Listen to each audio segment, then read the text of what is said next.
Hi all, this is Srikanth from Sai Surya Developers. Welcome to our multiple topic series and second video ki. Thank you so much to you all for valuable support through YouTube and business wise గా చాలా మంది reference కూడా ఇచ్చి నన్ను support చేస్తున్నారు. Thank you so much అండి. కొంచెం ఓపిక్గా చూడండి, చాలా లెంతీ ఉండొచ్చు. I will try to time తగ్గించడానికి చూశాను కానీ బట్ ఆల్మోస్ట్ కొన్ని ఎక్కువ పాయింట్స్ ఉన్నాయి మాట్లాడడానికి. ఓకే, మనం హైదరాబాద్ రియల్ ఎస్టేట్ గురించి చాలా ఆర్టికల్స్ వస్తున్నాయి. అయితే హైప్లో ఉంటుంది, లేకపోతే ఫాల్ డౌన్లో ఉంటుంది ఎక్కువ ఆర్టికల్స్ అన్నీ. అంటే వాస్తవానికి దగ్గరగా ఉండట్లేదు. ఆ పాయింట్ ఆఫ్ వ్యూలో కొంచెం నేను ఒక వీడియో చేద్దామని డిసైడ్ అయ్యాను. ఇప్పుడు ఆ వీడియో గురించి మాట్లాడే ముందు ఒకసారి కరోనా గురించి కూడా మాట్లాడుకుందాం. లాస్ట్ 2 months మనల్ని చాలా డిస్టర్బెన్స్ చేసింది కరోనా. మనం ఎప్పుడు ఎక్స్పీరియన్స్ అవ్వని సిచ్యువేషన్లో ఉన్నాం. ప్రజెంట్ కూడా అలాగే ఉంది. ఫ్యూచర్ కూడా మనం అలాగే ఫేస్ చేయాల్సి వస్తుంది ఈ కరోనాతో. బట్ ఈ కరోనాలో నేను చెప్పగలిగేది ఏం లేదు, అంతా మీకు తెలిసిందే. మొత్తం సోషల్ మీడియాలో న్యూస్ ఛానల్స్లో ఎక్కువగా తెలుస్తుంది మీకు ఎలా ఉండాలి అనేది. బట్ నేను ఒక పాయింట్ అయితే చెప్తాను, పిల్లల జాగ్రత్త అండి, చిల్డ్రన్స్ జాగ్రత్త. వాళ్ళని నెగ్లెక్ట్ చేయొద్దు. స్కూల్స్ కానీ వాటికని ఎక్కువ పంపించి ఆలోచనలు ఏం పెట్టుకోవద్దు. వాళ్ళు చాలా ఇంపార్టెంట్. ఇమ్యూనిటీ పవర్ అది తక్కువ ఉండటం వల్ల మనం వాళ్ళు చాలా జాగ్రత్తగా చూసుకోవాలి. మనకు వచ్చినా పర్వాలేదేమో కానీ పిల్లలకి వస్తే మనం ఫీల్ అవ్వాలి, వాళ్ళు ఫీల్ అవ్వాలి. అందుకని శానిటైజర్స్ కానీ మాస్క్స్ కానీ అంటే సోషల్ డిస్టెన్స్ కానీ పాటించండి. And state government and central government చెప్పినట్టుగా వాళ్ళు ఇచ్చిన సూచనల్ని పాటించండి. ఓకే, ఇప్పుడు మనం కొంచెం ఆర్టికల్స్ గురించి మాట్లాడదామండి. న్యూస్ వచ్చిన ఆర్టికల్స్ గురించి ఏమంటున్నారంటే చాలామంది ఈ 2 months ఎఫెక్ట్ వల్ల కొంతమంది ఒక 1000 కంపెనీస్ చైనా నుంచి వస్తున్నాయి, లేకపోతే ఒక 2 years వరకు రియల్ ఎస్టేట్ అనేది పడిపోతుంది. ఇందులో ఎంతవరకు వాస్తవం ఉంది 1000 కంపెనీస్ అనేది? ఈ 2 years వరకు రియల్ ఎస్టేట్ అంత వీక్గా ఉందా హైదరాబాద్ రియల్ ఎస్టేట్ అనేది మనం మాట్లాడుకుందాం. మాట్లాడే ముందు ఈ 1000 కంపెనీస్ ఏవైతే ఉన్నాయో వాటి గురించి మన మాజీ reserve bank of India Duvvuri Subbarao గారు ఒక ప్రముఖ న్యూస్ ఛానల్లో ఇంటర్వ్యూ ఇచ్చారు. అందులో నేను ఒక 1 minute బైట్ని మీకు డిస్ప్లేలో చూపిస్తాను, ఒకసారి చూడండి. ఇటువంటి పరిస్థితి వచ్చినప్పుడు చైనాకి ఆల్టర్నేటివ్ దేశం ఏది? మీరు అన్నట్టు ఇండియా చైనా అంత పెద్దది కాకపోయినా large economy, young population, with మనకి చాలా అడ్వాంటేజెస్ ఉన్నాయి. ఇన్ఫ్రాస్ట్రక్చర్ అంత గొప్పగా లేకపోయినా మన స్కిల్స్ గొప్పగా లేకపోయినా చాలా దేశాల కంటే ఎక్కువగా ఉన్నాయి. మనకి కొంచెం మ్యానుఫ్యాక్చరింగ్ కెపాసిటీ ఉంది. సో చైనా నుంచి ఆ సప్లై చైన్స్ అన్నీ ఇండియాకి షిఫ్ట్ అయ్యే అవకాశం ఉందా అని మనం ఆలోచించవలసిన విషయం. మీరు చెప్పారు ఇందాక ప్రధానమంత్రి గారు ఆ సమస్యనే ఆలోచిస్తున్నారు నేను అనుకుంటున్నాను. కానీ గత సంవత్సరంగా మనం చూసింది ఏమిటంటే చైనా నుంచి బయటికి వెళ్తున్నా సరే ఆ ఇండస్ట్రీస్ ఏవి మన భారతదేశానికి రావట్లేదు. ఎక్కువగా వెళ్ళింది ఎక్కడికి? కొరియాకి, వియత్నాంకి, థాయిలాండ్కి, ఇంకా కొద్ది గొప్ప మలేషియాకి, ఫిలిప్పీన్స్కి వెళ్ళే కానీ మన దేశానికి రావట్లేదు. చూశారు కదా ఆయన ఏమన్నారు? కరోనాకి తర్వాత ఇప్పుడు ఒక 1000 కంపెనీస్ దాకా చైనా నుంచి ఇండియాకి వచ్చేయచ్చు అన్న పాయింట్ ఆఫ్ వ్యూలో చాలా న్యూస్ ఆర్టికల్స్ వస్తున్నట్టుగా చాలామంది చెప్తున్నారు. బట్ అది బిఫోర్ కరోనా కూడా చైనా నుంచి చాలా కంపెనీస్ మూవ్ అయినాయి, బట్ అవేవి ఇండియాకి రాలేదు. అంటే ఇండియా ఈజ్ నాట్ ఏ చైనాకి, అంటే ఎలాగంటే చైనాకు ఆపోజిట్ వచ్చేసి మనమేమీ కాదు, ఇండియా ఏమీ కాదు. చైనా నుంచి వచ్చే కంపెనీస్ అన్నిటికీ India priority, second priority India అనుకోవడం చాలా చాలా పొరపాటు. చైనా తర్వాత మనకి మధ్యలో చాలా కంపెనీస్ ఉన్నాయండి ఇండస్ట్రీలో.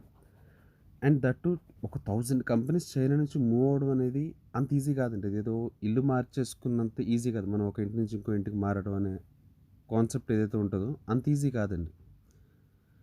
మీకు ఎగ్జాంపుల్ ఎట్లా చెప్పాలంటే ఇప్పుడు చైనా వాడు ఇప్పుడు ఈ ప్రజెంట్ ఈ సిచ్యువేషన్లో ఉన్నాడు అంటే ఒక 40 to 50 years ప్లానింగ్ ఉంది. వాడు పాస్ట్ అంతా ఒక విజన్ తోటి వర్క్ చేశాడు. ఈ 40-50 ఇయర్స్‌లో ఆడు చాలా ముందుకొచ్చాడు. మొత్తం ప్రపంచ దేశాలతో చాలా వరకు కాంపిటీషన్ ఎదుర్కొని వాడు ముందుకొచ్చాడు. అంటే ఎగ్జాంపుల్ ఎట్లా అంటే, ఇప్పుడు సపోజ్ ఇండియానే తీసుకుందాం. మనం ఏం చేస్తాం, వాటర్ బాటిల్స్ మ్యానుఫ్యాక్చరింగ్ చేస్తాం. చాలా చేస్తాం. ఇంక ఎగ్జాంపుల్ చెప్తున్నా. వాటర్ బాటిల్స్ మ్యానుఫ్యాక్చరింగ్ చేస్తాం. పేపర్ టీ కప్స్ చేస్తాం. ఎవ్రీథింగ్ అన్నీ మనం చేస్తూనే ఉంటాం. మనం ఆల్మోస్ట్ అన్నీ మ్యానుఫ్యాక్చరింగ్ చేస్తూ ఉంటాం. కానీ చైనా వాడు మనం ఈ ప్రొడక్ట్స్‌ని ఏవైతే మ్యానుఫ్యాక్చరింగ్ చేస్తామో, ఇవి ప్రొడక్షన్ చేయడానికి, క్రియేట్ చేయడానికి కావాల్సిన మిషన్స్‌ని కూడా వాడే క్రియేట్ చేస్తాడు. వాటిని కూడా ప్రొడక్షన్ చేస్తాడు. వాటిని కూడా ఎక్స్‌పోర్ట్ చేస్తాడు. మనం మిషన్స్‌ని తయారు చేసేంత ఇదిలో అయితే మనం లేము ఇంకా. అంత అప్డేట్ లేదు. మనమే కాదు, చాలా దేశాలకు కూడా లేదు. అన్నీ చైనాయే ఆల్టర్‌నేటివ్ అన్నట్టుగానే ఉన్నాయి. ఈ పాయింట్ ఆఫ్ వ్యూలో మీరు చూసారు కదా, దువ్వూరు సుబ్బారావు గారు ఏమని చెప్పారు? మనమేమి సెకండ్ ప్రయారిటీ అయితే కాదు. అండ్ వన్ మోర్ థింగ్, ఇప్పుడు ఈ పాయింట్ ఆఫ్ వ్యూలో చైనా గురించి మనం ఎలా అయితే మాట్లాడుకున్నామో, ఇప్పుడు మన హైదరాబాద్ రియల్ ఎస్టేట్ గురించి చూద్దామండి. ఫాల్ డౌన్ అంటున్నారు, ఏకంగా 2 ఇయర్స్ వరకు బిజినెస్ ఉండదు అంటున్నారు. హైదరాబాద్ రియల్ ఎస్టేట్ అంత వీక్గా ఉందా? మనం వీటిల్లో ఫస్ట్ పాయింట్ అనుకుందాం, అంటే పాయింట్స్ వైజ్ మాట్లాడుకుందాం. ఫస్ట్ పాయింట్ వచ్చి గవర్నమెంట్ అనుకుందామండి. సెకండ్ పాయింట్ వచ్చి HMDA master plan 2031. Third point వచ్చి దీని గురించి చాలామందికి తెలియదు, 100 ఫీట్ రోడ్ అని చెప్తున్నాను.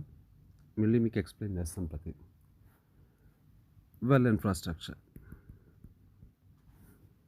Okay, government. ఈ గవర్నమెంట్ అనేది ఏంటంటే, దీంట్లో నాకు తెలిసి తెలంగాణలో అంటే రియల్ ఎస్టేట్కి ఏంటంటే, గవర్నమెంట్ చేంజ్ అయినప్పుడు కూడా రియల్ ఎస్టేట్లో స్పెక్యులేషన్ ఉంటుందండి. ఈ స్పెక్యులేషన్ అనేది నాకు తెలిసి తెలంగాణలో లేదు. వై? బికాజ్ ఇప్పుడు టీఆర్ఎస్ పార్టీ ఏదైతే ఉందో, నాకు తెలిసి, అంటే నేను ఏమి టీఆర్ఎస్ పార్టీకి ఫేవర్ అని కాదు, ఉన్న వాస్తవానికి దగ్గరగా మాట్లాడుకుందాం. ఇప్పుడు ఈ గవర్నమెంట్ ఏమన్నా మారేటట్టు ఉంది అసలు? అంటే ఇప్పుడు కేసీఆర్ గారు బాగా చేస్తున్నారా చేయట్లేదా అనేది మాట్లాడుకునే దానికన్నా, వీళ్ళకి సరైన అపోజిషన్ లేదండి. కాంపిటేటర్ లేరు.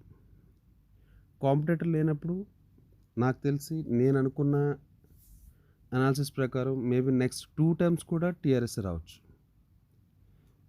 ఇది వరకు హైదరాబాద్ ఎలా ఉందో 6 ఇయర్స్ తెలంగాణ వచ్చినప్పుడు, ఇప్పుడు అలాగే ఉంది. నాకు తెలిసి ఒకే ఒక్క డిఫరెన్స్ వచ్చింది. అది కూడా వాటర్, అంటే మంజీరా వాటర్ కనెక్షన్. ఆయన వాటర్ ఫెసిలిటీ మీద తెలంగాణలో పూర్తిగా ఎఫెక్టివ్గా ఉండేటట్టుగా ప్లాన్ చేస్తున్నారు స్టార్టింగ్ నుంచి ఇప్పటి వరకు. అది చాలా బాగా ఇంప్రూవ్ అయింది కూడా. అండ్ ఎలక్షన్స్లో కూడా మహాకూటమి లాంటి వచ్చినా కూడా టీఆర్ఎస్ అనేది సింగిల్ హ్యాండ్తో రావడం జరిగింది. ఓకే, అండ్ గవర్నమెంట్ వైజ్గా ఎటువంటిది లేదు. గవర్నమెంట్ వైజ్గా నేను ఎందుకు చెప్తున్నాను, ఇప్పుడు సపోజ్ ఏపీ ఉందండి. ఏపీలో జస్ట్ గవర్నమెంట్ మారగానే రియల్ ఎస్టేట్లో చాలా స్పెక్యులేషన్ వచ్చింది. Okay, and second thing, HMDA master plan 2031. అంటే ఎక్కడ ఏ 100 ఫీట్ రోడ్ వస్తుంది, ఎక్కడ 200 ఫీట్ రోడ్ వస్తుంది, ఎక్కడ ఏ జోన్ వస్తుంది, సర్వే నెంబర్స్తో పాటు ఒక మాస్టర్ ప్లాన్ అనేది ఒకటి ఉన్నది. అది ఎప్పటికి అవుతాయి అనేది మనకు తెలియదు, కానీ ఒక క్లియర్ కట్గా, అంటే ఇన్సైడ్ ద ఓఆర్ఆర్ మొత్తం అంతా ఒక వెల్ డెవలప్డ్గా తయారైంది. మనకేంటంటే ఫ్యూచర్లో వచ్చే ట్రిపుల్ అయినా ఈ out side the ORR, inside the triple ఏదైతే గ్యాప్ ఉంటుందో, దీనికి ఒక పకడ్బందీ ప్లాన్స్తో ఫ్యూచర్లో రోడ్స్ అవన్నీ ఎక్కడెక్కడ రావాలి అనే వాటితోటి ఒక ప్లాన్ అనేది చేయడం జరిగింది, హెచ్ఎండిఏ మాస్టర్ ప్లాన్. ఇది ఒక మెయిన్ అడ్వాంటేజ్. అంటే ఒక మట్టి రోడ్డు ఉన్నది 100 ఫీట్ రోడ్ అంటే ఎగబడుకుంటున్నారు జనాలు. అంటే ఒక ఫ్యూచర్లో వస్తుంది అన్న point of. And next thing అండి,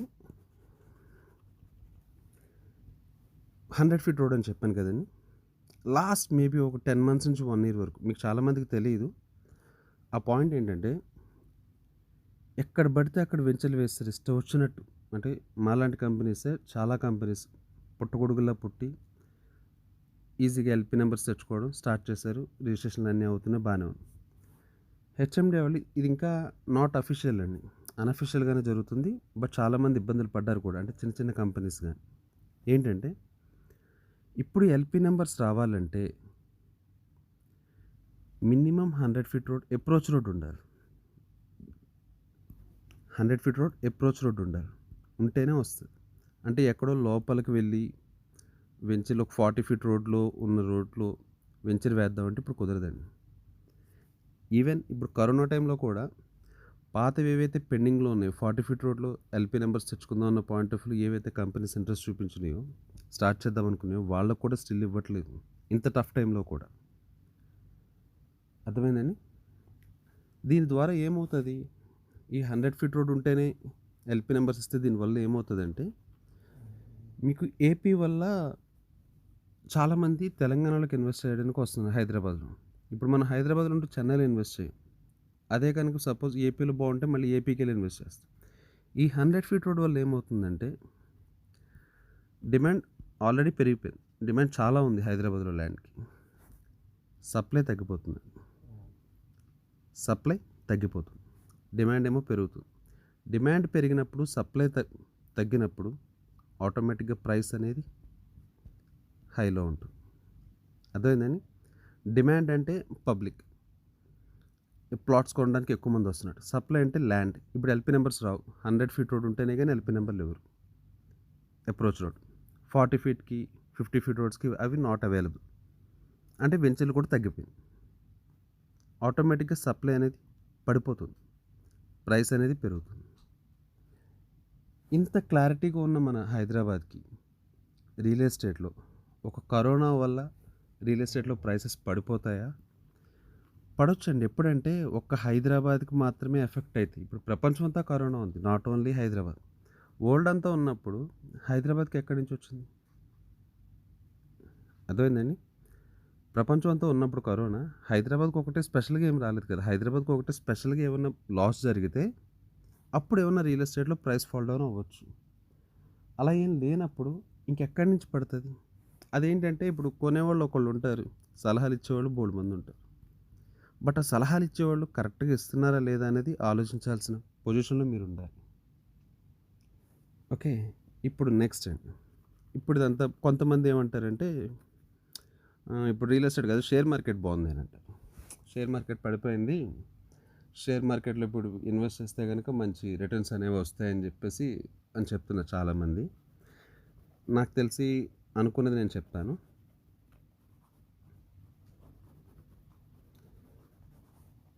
ఓకే, ఫస్ట్ పాయింట్ చాలామంది అనుకుంటుంది షేర్ మార్కెట్, సెకండ్ వచ్చి గోల్డ్, థర్డ్ వచ్చి బ్యాంక్, ఫోర్త్ వచ్చి ల్యాండ్, రియల్ ఎస్టేట్ అని.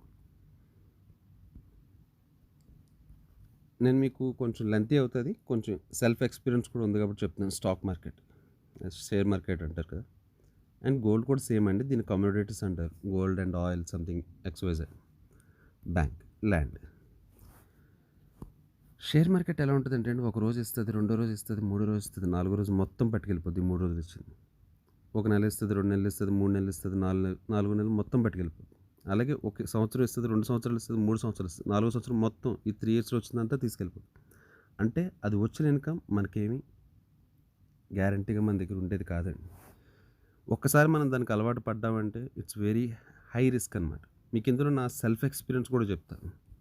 నేను 2011లో ఒక 2 lakhs ఇన్వెస్ట్ చేశాను షేర్ మార్కెట్లో. జస్ట్ 2 monthsలో 1.25 lakh లాస్ అయ్యా. అంటే నేను అప్పుడు కుర్రోడ్నే కాబట్టి స్పెక్యులేషన్ ఉంటే కంపెనీస్ మీద ఎక్కువ ఇంట్రాడే చేసేవాడిని. అంటే మార్నింగ్ కొనేసి సాయంత్రం అమ్మేసేవాడిని. ఈ స్పెక్యులేషన్ ఏంటంటే కొంచెం కొత్త కంపెనీస్ వచ్చినప్పుడు లిస్టింగ్ కంపెనీస్ అంటారు, ఫస్ట్ డే స్టార్ట్ అయ్యి వాటిలో భారీ స్పెక్యులేషన్ ఉంటాయి. జస్ట్ ఒక 20 minutesలో నేను ఒక 47,000 లాస్ అయ్యా. అంటే మనం అది ఆపుకోలేము. ఇంకా ఆ సిచ్యువేషన్లో ఏంటంటే వెంటనే గేమ్ ఆడేద్దాం అనుకుంటాం. నేను ఇంక చివరికి 2 lakhs ఇచ్చారు కదా మా ఫాదర్ దగ్గర నుంచి తీసుకున్న, 1.25 lakh లాస్ అయ్యే 75,000 మా ఫాదర్కి రిటర్న్ ఇచ్చేసాను. ఆయన ఏమన్నారంటే మా మదర్ తోటి, వీడికి షేర్ మార్కెట్ ఆడడం రాలేదు, నేను ఆడి చూపిస్తానని చెప్పి ఆయన ఏం చేశారు, ఒక 10 lakhs ఇన్వెస్ట్ చేశారు. మంచి కంపెనీస్, అంటే పేర్లు చెప్పను, చాలా మంచి కంపెనీస్ ఇండియావి. ఒక 6 months తర్వాత 7 lakhs అయింది, అంటే 3 lakhs లాస్. మళ్ళీ ఏం చేశారంటే ఇంకో 10 lakhs పెట్టారు, దీన్ని యావరేజ్ చేయడం అంటారండి షేర్ మార్కెట్లో. మళ్ళీ ఇంకో 2 lakhs లాస్ వచ్చింది, ఇది 8 lakhs బ్యాలెన్స్. టోటల్ ఇంకా ఎంత మిగిలిందంటే 15 lakhs మిగిలింది. 5 lakhs లాస్. ఆయన మళ్ళీ ఇక్కడి నుంచి ఒక 2 years వెయిట్ చేస్తే ఈ ఏదైతే 5 lakhs అయితే లాస్ వచ్చిందో అది మళ్ళీ రికవరీ అయ్యేసరికి 20 lakhs వచ్చింది ఒక 2 yearsకి. ఒక ప్రాఫిట్ లేదు, ఒక లాస్ లేదు. ఆయనకు వచ్చిన టెన్షన్ అంతా ఇంత కాదు, ఎందుకంటే కష్టపడి సంపాదించుకున్న మనీ అది ఫ్రీగా వదులుకోలేరు, లాస్కి సేల్ చేయలేరు, చాలా టెన్షన్గా ఉంటుందండి. అందుకని దయచేసి ఏదో జున్జున్ వాళ్ళ వారన్ బఫెట్ లాంటి వాళ్ళని చూసి మనం ఇన్స్పైర్ అయ్యి షేర్ మార్కెట్కి వెళ్ళి లాస్ అయితే మనల్ని కాపాడే వాళ్ళు ఉంటే ఎవరు లేరు. చెప్తారు, చాలా బాగా చెప్తారు. మనకు నష్టం జరుగుతుందంటే ఒక రిస్క్ ఫ్యాక్టర్ ఎక్కువ ఉన్న చోట అందరూ మనల్ని సపోర్ట్ చేస్తారు, రిస్క్ ఫ్యాక్టర్ లేని చోట మనల్ని ఎవరు పెద్ద ఎంకరేజ్ చేయరు. నాకు తెలిసి రెండు బెస్ట్ ప్లేసెస్ అండి. ఒకటి బ్యాంక్లోనే డిపాజిట్ చేసుకోవడం, లేకపోతే ల్యాండ్ మీదనే పెట్టడం. అది హైదరాబాద్లో. Why? Because Hyderabad is the best place to invest. Land మీద ఇన్వెస్ట్ చేయడానికి ద బెస్ట్ ప్లేస్ అండి. అది బిఫోర్ కరోనా అయినా ఆఫ్టర్ కరోనా అయినా. కరోనా ఎప్పటికి వెళ్తుందో ఎవరికి తెలియదు, మెడిసిన్ ఎప్పుడు వస్తుందో ఎవరికి తెలియదు. ఇంకా మనం లైఫ్ అనేది లీడ్ చేయడం స్టార్ట్ చేసేసాం. లాక్డౌన్స్ అనేవి జరుగుతున్నాయి కానీ అందరూ బయటకు వచ్చేస్తున్నారు. మేబీ ఇంకో 1 or 2 months తర్వాత చూస్తే ఓకే వాళ్ళకి కరోనా వచ్చిందా, ఓకే ఇట్స్ ఓకే, ఇంక మనం దాన్ని పట్టించుకోం. ఇంకా మన లైఫ్ని మనం లీడ్ చేయడమే సరిపోతుంది. ఇప్పుడు బ్యాంకులోకి వెళ్తే బ్యాంక్కి సపోజ్ ఒక 7% వస్తుంది అనుకోండి. మీరు ఒకటే ఆలోచించండి, ఈ 7% కన్నా 1% ఎక్కువ వస్తుందా రాదా? అసలు హైదరాబాద్ రియల్ ఎస్టేట్కి క్యాపబిలిటీ ఉందా లేదా? మనం ముందుగా చెప్పుకున్న మాటలు బట్టి ఈజీగా డెఫినెట్గా అయితే ఉంది. ఒక హైదరాబాద్కి ఏమైనా స్పెషల్ ఎఫెక్ట్ వస్తే కనుక ఏమన్నా స్పెక్యులేషన్ ఉంటే స్కోప్ ఉంటుంది తప్ప అసలు లేనే లేదు. మీకు ఇంకా చిన్న ఎగ్జాంపుల్ చెప్తా, ఆల్రెడీ ప్రీవియస్ వీడియోలో కూడా చెప్పడం జరిగింది. ఏపీ తెలంగాణ బైఫర్కేట్ అవుతున్నప్పుడే తెలంగాణ ఫుల్ ఫాల్ డౌన్ అవుతుంది, ఏపీ హైప్ అవుతుంది అన్నారు. అలాంటి టైంలోనే తెలంగాణ తట్టుకుని రాకింగ్గా బిహేవ్ చేసింది. అంటే ఆల్మోస్ట్ డబుల్ ప్రైసెస్ అయిపోయి. ఇప్పుడు హైదరాబాద్ కరోనాని ఏమీ చేయలేదండి నాకు తెలుసు. ఓకే, ఇప్పుడు ఇంత బాగానే ఉంది శ్రీకాంత్. అస్సలు రియల్ ఎస్టేట్కి అసలు ఎఫెక్ట్ కొట్టలేదా కరోనా వల్ల అంటే డెఫినెట్గా అయింది. నాట్ ఓన్లీ రియల్ ఎస్టేట్ అండి, అన్ని బిజినెస్లకి ఎఫెక్ట్ అయింది. ఒక బిజినెస్ అది ఇది అని ఏమీ కాదు, ఒక జనరల్ స్టోర్స్ వెజిటబుల్ మార్కెట్ వాళ్ళది, మెడికల్ షాపుల వాళ్ళది తప్ప మిగతా అన్నీ ఎఫెక్ట్ కొట్టినాయి. అవి కూడా ఎఫెక్ట్ కొట్టినాయి, బట్ అంత ఎఫెక్ట్ కొట్టలేదు. ఇప్పుడు రియల్ ఎస్టేట్లో ఏం ఎఫెక్ట్ అయింది అసలు కరోనా వల్ల? డెఫినెట్గా అయితే బిజినెస్ అనేది నథింగ్. ఎందుకంటే బిజినెస్ చేయాలంటే సైట్ విజిట్ ఉండాలి. సైట్ విజిట్ పెట్టడానికి అసలు ఒక 2 months పాటు ఎవరికి ఏం స్కోప్ లేదు. ముందుగా సైట్ విజిట్ చేసుకున్న వాళ్ళు మాత్రం బుకింగ్స్ అయినాయి. లాక్డౌన్ పీరియడ్లోనే బుకింగ్స్ అయినాయండి, లేకుండా అయితే ఏం లేదు. బట్ ఒక 100 ప్లాట్లు సేల్ అవ్వాల్సినవి 30, 20, 15 అలా జరుగుతూ వచ్చినాయి. ఇప్పుడు ఈ పాయింట్ ఆఫ్ వ్యూలో ఎవరికి ఎక్కువ ఇంపాక్ట్ కొడుతుంది ఫ్యూచర్ రియల్ ఎస్టేట్లో? నాకు తెలిసి ఓపెన్ ప్లాట్స్ వాళ్ళకి ఎటువంటి ఎఫెక్ట్ ఉండదు, ఎందుకంటే ల్యాండ్ ఓనర్స్కి ఒక క్లారిటీ వచ్చింది. ఇప్పుడు ఎవరి దగ్గర డబ్బులు ఉండవు, వాళ్ళు ప్రెషర్ ఇవ్వరు, కంపెనీస్కి కూడా ప్రెషర్ ఉండదు. ఎందుకంటే కంపెనీస్ ఇవ్వాల్సిన వాళ్ళకి ఓన్లీ ల్యాండ్ ఓనర్స్కే పే చేయాల్సి ఉంటుంది. ఇప్పుడు ల్యాండ్ ఓనర్స్కి ఇచ్చేవాళ్ళు కంపెనీస్ కూడా ఏమీ లేవండి. నాకు తెలిసి ఇప్పుడు కన్స్ట్రక్షన్ ఫీల్డ్లో కొంచెం దెబ్బ ఎక్కువ తగులుతుంది. అది కూడా కన్స్ట్రక్షన్ ఫీల్డ్లో అందరికీ కాదు. అంటే అపార్ట్మెంట్స్ కాన్సెప్ట్ ఉంటుంది కదండి, స్టార్టింగ్ స్టేజ్లో ఉన్న, అసలు స్టార్టే చేయలేదు. అంటే కాన్సెప్ట్ అనుకున్నారు, ఇంకా అపార్ట్మెంట్ స్టార్ట్ చేయలేదు, కన్స్ట్రక్షన్ అనేది ఇంకా జీరో, ఏమీ స్టార్ట్ చేయలేదు. We'll safe. ఎవరైతే మిడిల్లో ఉంటారో అపార్ట్మెంట్స్ అవి మిడిల్ దాకా అయ్యి ఎవరైతే ఉంటారో వాళ్ళు కొంచెం రిస్క్లో ఉంటారు. ఫుల్గా కంప్లీట్ అయిన వాళ్ళు ఉంటారు కదా అపార్ట్మెంట్స్, వాళ్ళు సేఫ్. ఎందుకంటే వీళ్ళకి ఆల్మోస్ట్ ఆల్రెడీ బిజినెస్ అంతా కంప్లీట్ అయిపోతుంది. వీళ్ళు ఇంకా సేఫ్, వీళ్ళు ఇంకా స్టార్ట్ అవ్వాలి, కావాలంటే ఇంకో 4 to 5 months అవుతారు. వీళ్ళ రిస్క్ అండి. ఎందుకు రిస్క్? మిడిల్లో ఉంటారు. ఇప్పుడు లేబర్ లేదు, వలస కూలీలు అని చెప్పేసి అందరూ బయటకు వెళ్ళిపోయారు. వెళ్ళిపోయిన వాళ్ళు మళ్ళీ రావడానికి నాకు తెలిసి ఆల్మోస్ట్ 5 to 6 months పడుతుంది వాళ్ళు రావడానికి. మేబీ అంతకంటే ఎక్కువ పట్టొచ్చు, లేకపోతే ఇంకా ముందే వచ్చినా పర్వాలేదు. ఈ గ్యాప్లో వీళ్ళకి కలెక్షన్ చాలా ఇంపార్టెంట్. ప్రైసెస్ తగ్గించలేరు. ఇప్పుడు లేబర్ కాస్ట్ ఎలా ఉంటుందని మీకు చిన్న కథ చెప్తాను. ఒక ఎక్స్ అనే కంపెనీ అతను, కన్స్ట్రక్షన్ ఫీల్డ్లో ఉన్న అతను, ఆ కరోనా టైంలో, లాక్డౌన్ టైంలో 2 months టైంలో ఆయన దగ్గర ఉన్న లేబర్కి అకామిడేషన్ ఇచ్చి, ఫుడ్ ఇచ్చి అంతా బాగా చేశారు, చాలా బాగా చూసుకున్నారంట ఆయన.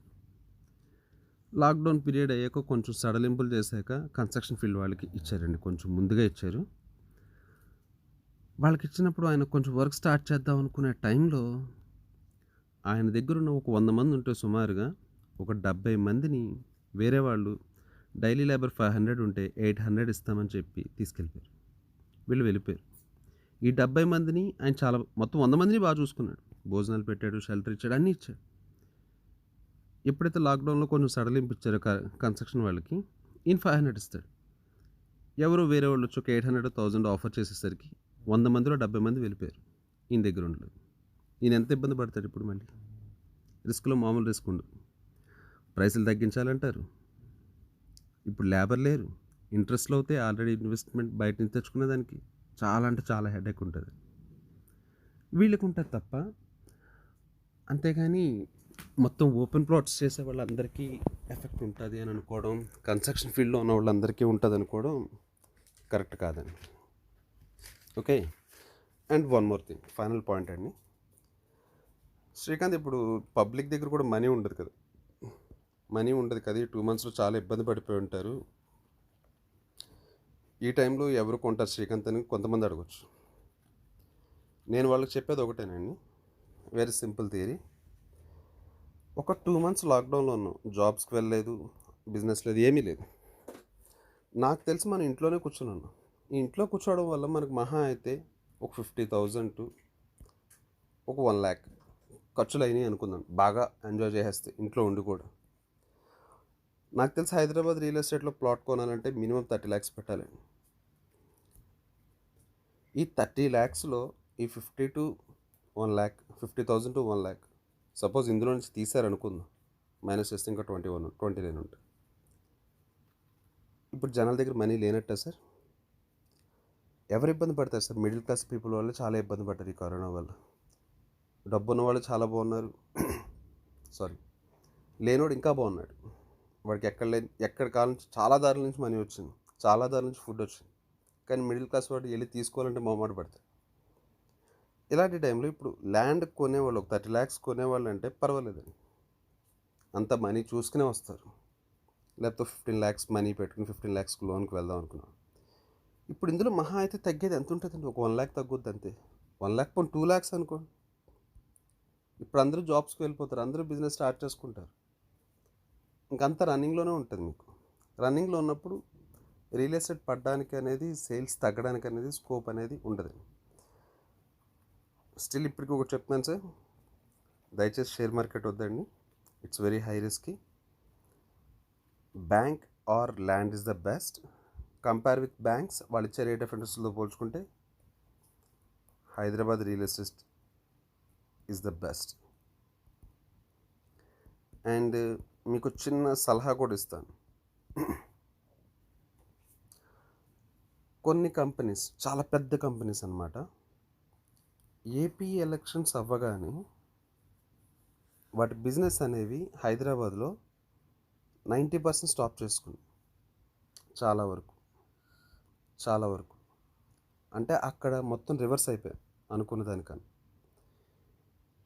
ఎవరైతే ఏపీలో ఓపెన్ ప్లాట్స్ లాంటి ఎవరైతే రియల్ ఎస్టేట్ స్టార్ట్ చేయలేదో హైదరాబాద్లో ఉన్న కంపెనీస్, పెద్ద కంపెనీస్, వాళ్ళు చాలా సెటిల్డ్గా ఉన్నారు. ఎగ్జాంపుల్ మా లాంటి కంపెనీస్, అందులో మా కంపెనీ కూడా ఒకటి. మా ఎండి సార్ ఎక్కడ పడితే అక్కడ వేద్దాం అన్న పాయింట్ ఆఫ్ వ్యూలో వెళ్ళారండి. ఆయన ఏపీలో వేయాలనుకుంటే వేయచ్చు, బట్ వెళ్ళలేదు. బట్ ద బెస్ట్ కానీ హైదరాబాద్లోనే బాగుంటుందన్న పాయింట్ ఆఫ్ వ్యూలో ఫ్యూచర్ ఆలోచించి, ఇప్పుడు కూడా ఇంకా స్టిల్ హైదరాబాద్కే ఇంకా లాంగ్ లైఫ్ ఉంటుందన్న పాయింట్ ఆఫ్ వ్యూలోనే ఎక్కడ ఆలోచించకుండా ఓన్లీ ఫోకస్ ఆన్ హైదరాబాద్ మీద చేస్తున్నారు. ఓకే, దయచేసి ఎప్పుడు హైదరాబాద్ రియల్ ఎస్టేట్ మార్కెట్ మాత్రం తక్కువ అంచనా వేయొద్దు. ద బెస్ట్ ప్లేస్ అండి టు ఇన్వెస్ట్. మనం ఎర్న్ చేసుకోవడానికి కూడా ద బెస్ట్ ఏరియా కూడా. నేను మొత్తం తెలంగాణ అంతా అని చెప్పను, కానీ హైదరాబాద్ ఇస్ ద బెస్ట్. నా ఎక్స్ప్లెనేషన్ మీకు నచ్చింది అనుకుంటున్నాను. మీకు నచ్చితే కనుక నా నెంబర్ని మీ ఫ్రెండ్స్ ఎవరికైనా రిఫరెన్స్లు ఇవ్వండి, నాకు సపోర్ట్ చేయండి. Thank you, bye.